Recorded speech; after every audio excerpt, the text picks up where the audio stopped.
Hello students, I am explaining chapter 2 Cell, the building block of life for class 9 science from new NCERT syllabus 2026 and इस video में मैं explain करने वाली हूँ हमारा next cell organelle जो कि है Golgi apparatus, the packaging and shipping centre.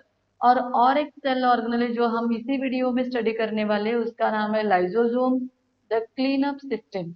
इसके पहले जो सेल ऑर्गेनेल्स थे जैसे कि nucleus, ribosome and endoplasmic reticulum, इसका वीडियो मैंने ऑलरेडी बना दिया है और मेरे चैनल पे अपलोड भी किया है।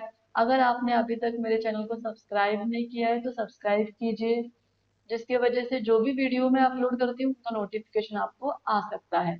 तो आज हम स्टार्ट कर देंगे हमारा नेक्स्ट टॉपिक जो कि है गोल्गी अपैरेटस। गोल्गी अपैरेटस को the packaging and shipping centre भी बोलते हैं। ये डायग्राम है गोल्गी अपैरेटस का फ्रॉम योर एनसीईआरटी बुक। तो यहाँ पे आप देख सकते हैं ये ऐसे एक मेम्ब्रेन है, ये दूसरा है, फिर ये तीसरा है, फिर ये चौथा है। तो ये सभी मेम्ब्रेन और हम इसको सैक्स भी बोल सकते हैं, सभी एक दूसरे के ऊपर अरेंज हुए हैं। तो इसको गोल्गी अपैरेटस, गोल्गी बॉडीज भी कहते हैं। और यहाँ पे जो स्ट्रक्चर आप देख रहे हैं ये प्लाज्मा मेम्ब्रेन है। और यहाँ पे जो छोटे छोटे आप देख सकते हैं इनको हम वेसिकल्स कहते हैं। Vesicles, empty sacs, vesicles. तो यहाँ पे देख सकते हो पहला point, the Golgi apparatus is made of stacks of flattened sac like structures। तो ये जो गोल्गी apparatus है ये एक फ्लैटेंड स्टैक लाइक स्ट्रक्चर्स का स्टैक है। स्टैक का मतलब है एक दूसरे के ऊपर अरेंज करना। तो फ्लैटेंड स्टैक मतलब ये हो गया एक फ्लैटेंड स्टैक, इसके ऊपर और एक फ्लैटन स्टैक, इसके ऊपर और एक फ्लैटन स्टैक और एक फ्लैटन स्टैक। जब हम एक के ऊपर एक रखते हैं तो हम उसको स्टैक्स कहते हैं। तो ऐसे अरेंज होता है Golgi apparatus। It is connected functionally with the ER. तो जो ईआर गोल्गी apparatus का जो काम है वो ईआर के काम से थोड़ा बहुत सिमिलर है, कनेक्टेड है। और सेल मेम्ब्रेन से भी कनेक्टेड है और उसके साथ सेल ऑर्गेनेल्स और थोड़े अदर सेल ऑर्गेनेल्स जो भी है उनसे भी कनेक्टेड है। कहने का मतलब है ये जो गोल्गी apparatus है ये फंक्शनली मतलब इसके काम से रिलेटेड ये सभी से कनेक्टेड है। ईआर से कनेक्टेड है, सेल मेम्ब्रेन से कनेक्टेड है, दूसरे सेल ऑर्गेनेल से भी कनेक्टेड है।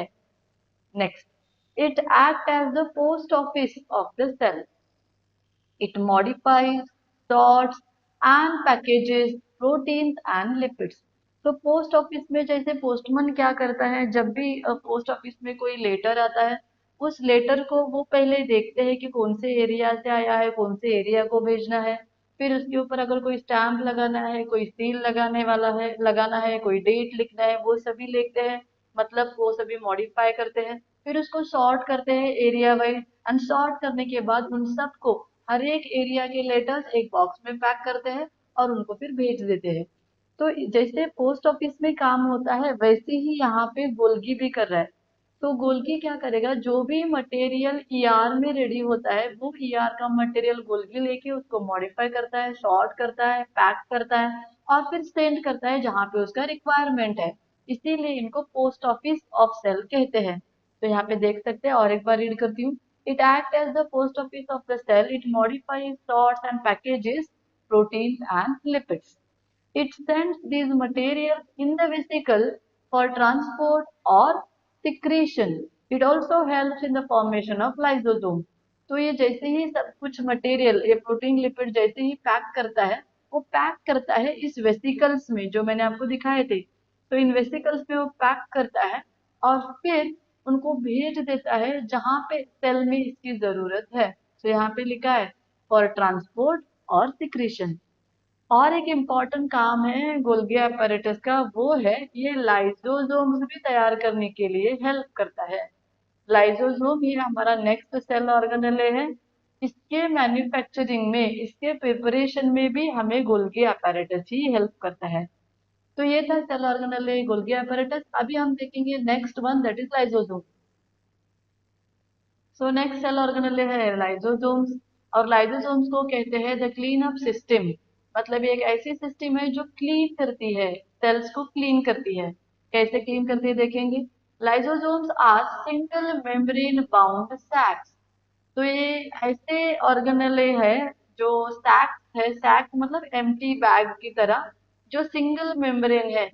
जैसे माइटोकॉन्ड्रिया डबल मेम्ब्रेन है, न्यूक्लियस डबल मेम्ब्रेन है, लेकिन जो लाइसोसोम है वो सिंगल मेम्ब्रेन बाउंड सैक है, कंटेनिंग डाइजेस्टिव एंजाइम। और इस लाइसोसोम के अंदर एंजाइम रहता है जिसको हम डाइजेस्टिव एंजाइम कहते हैं। डाइजेस्टिव ही क्यों कह रहे हैं, क्योंकि ये जो एंजाइम है ये डाइजेस्ट करने के लिए हेल्प करता है। What is the meaning of digest. Digest मतलब बिग सब्सटेंसेस को बिग सब्सटेंसेस को ब्रेक करके स्मॉल सब्सटेंसेस में कन्वर्ट करना, इसी को हम बोलते हैं डाइजेशन। जैसे कि हम खाना खाते हैं, जो भी खाना हमारे स्टमक में जाता है, स्टमक में भी तो बहुत सारे एंजाइम्स हैं। वो सभी एंजाइम्स उस खाने को डाइजेस्ट करते हैं और वो बिगर पार्टिकल को छोटे छोटे पार्टिकल्स में कन्वर्ट करते हैं, और इस छोटे छोटे पार्टिकल्स को फिर हमारा ब्लड एब्जॉर्ब करता है। इसी तरह ये जो भी एंजाइम है लाइसोसोम में वो भी वही करने वाला है, ये भी डाइजेस्ट करने वाला है, मतलब ब्रेक करने वाला है। They break down waste materials, unwanted substances and damaged cell organelles. तो ये किसको ब्रेक करेगा, कोई भी अगर वेस्ट मटेरियल है सेल के अंदर, या फिर अनवांटेड सब्सटेंस है, मतलब ऐसा सब्सटेंस जो सेल को चाहिए ही नहीं, और या फिर डैमेज्ड सेल ऑर्गेनेले, मतलब कितने तो ऑर्गेनेले हमारे सेल में रहते हैं, उसमें से अगर कोई सेल ऑर्गेनेले खराब हुए, डैमेज हुए, तो अगर उनको वैसे ही हमने सेल में रखा तो वो सेल को प्रॉब्लम हो सकता है। इसीलिए जो भी कोई डैमेज्ड मटेरियल है, वेस्ट मटेरियल है, अनवांटेड सब्सटेंस है, उन सबको ये खुद के अंदर ले लेता है, और इसके अंदर तो डाइजेस्टिव एंजाइम है, और वो एंजाइम उन सभी सब्सटेंसेस को ब्रेक करके छोटे छोटे स्मॉल पार्टिकल्स में कन्वर्ट करता है। They help to keep the cell clean and healthy. And इसी की वजह से, जैसे कि वेस्ट सब्सटेंस डैमेज सेल सब निकाल रहा है, तो उसके वजह से सेल क्लीन एंड हेल्दी रहता है। The breakdown products are released into the cytoplasm can be reused by the cell। तो एक बार ये बड़े बड़े वेस्ट मटेरियल्स को या फिर किसी अनवांटेड सब्सटेंस को डाइजेस्ट करता है और छोटे छोटे में कन्वर्ट करता है। ये सभी स्मॉल प्रोडक्ट्स जो भी तैयार हुए इनको फिर से साइटोप्लाज्म में रिलीज किया जाता है, और वो साइटोप्लाज्म उसको फिर से रीयूज करता है। एंड लास्ट पॉइंट है जो कि बहुत इंपॉर्टेंट है, lysosomes are often called the cleaning units और सुसाइड बैग। तो लाइसोसोम्स को हम क्लीनिंग यूनिट्स और सुसाइड बैग भी कहते हैं। क्लीनिंग यूनिट्स तो आपको पता चल गया होगी क्यों कहते हैं, क्योंकि ये सेल को क्लीन रखता है। जो भी waste material, unwanted substance, damage cell, उन सब को वो ब्रेक करके छोटा छोटा कन्वर्ट करके सेल में रिलीज करता है, और उसके वजह से सेल क्लीन रहता है।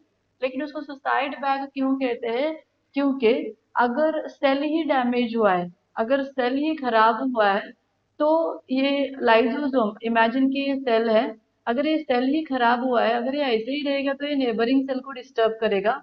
इसीलिए इसके अंदर जो लाइसोसोम है वो लाइसोसोम बस्ट होता है, ये ब्रेक होता है, खुद ब्रेक होता है, और खुद बस्ट होने की वजह से जो भी इसमें डाइजेस्टिव एंजाइम था वो सब बाहर आ जाएगा। और जैसे ही बाहर आता है उस डाइजेस्टिव एंजाइम की वजह से ये पूरा का पूरा सेल ही डाइजेस्ट हो जाता है और छोटे छोटे पार्टिकल्स में कन्वर्ट होता है। और ये छोटे छोटे पार्टिकल्स फिर हमारा जो दूसरे सेल्स है वो सभी उसको यूज करते हैं, रीयूज करते हैं, और इस वजह से हो क्या रहा है, पूरा सेल ही मतलब डेड हो गया और डाइजेस्ट हो गया, just because of this lysosome. तो लाइसोसोम खुद को बर्स्ट करके बाकी के सेल्स को बचाता है, खुद बर्स्ट होता है और इस डैमेज हुए सेल को डाइजेस्ट करता है, और बाकी के जो सेल्स है, साइड में जो भी सेल्स है, वो सभी सेल्स को सेव करता है।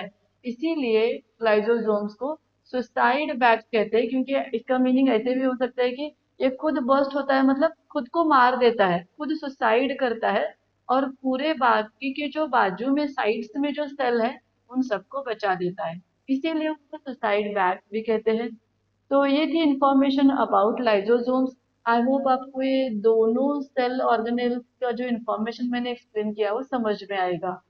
अगर मेरे वीडियो से आपको थोड़ा भी हेल्प हो रहा है तो मेरे वीडियोस को लाइक करो, शेयर करो आपके फ्रेंड के साथ, एंड प्लीज मेरे चैनल को सब्सक्राइब कीजिए। Thank you so much.